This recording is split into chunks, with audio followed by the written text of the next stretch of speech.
Pierre the Penguin: A True Story.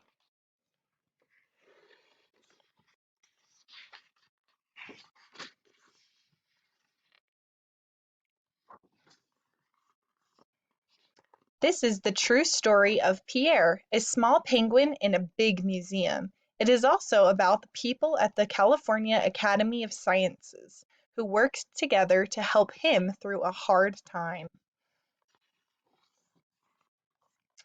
Down at the end of African Hall, past statues of animals big and small, there's an aquarium wide and tall, with real-life penguins, 20 in all.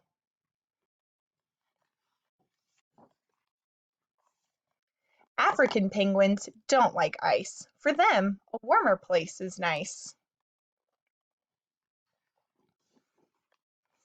Here comes Pam with fish in her pail. The penguins are fed twice a day without fail.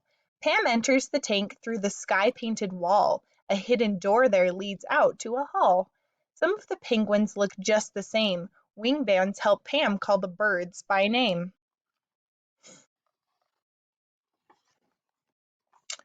One day, aquatic biologist Pam observes the penguins, saw one in a jam.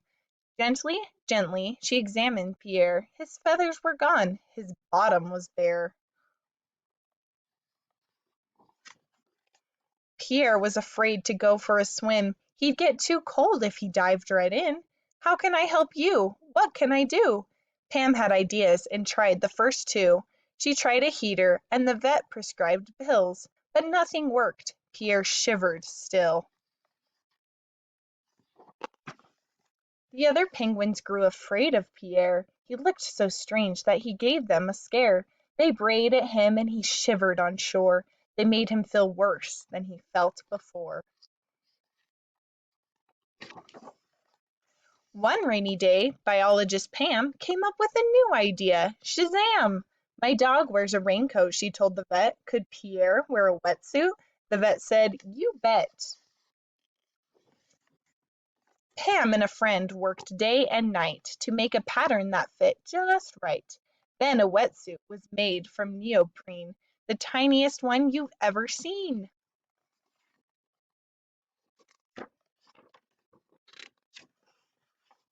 Carefully, Pam put on Pierre a wetsuit a featherless penguin could wear. Standing on a rock with his new wetsuit, Pierre the penguin looked mighty cute. He felt nice and warm, and he wanted to swim, so what did he do? He dived right in. Splash! Whee! Now Pierre stood proud and tall, and nobody brayed at him at all. 6 weeks went by, and then a surprise. Pam could hardly believe her eyes. Not only was Pierre no longer cold, he had new feathers. Observe and behold. Now in water, now warm on shore.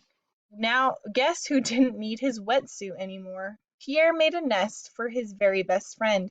Their story goes on. Thanks to Pam. The end.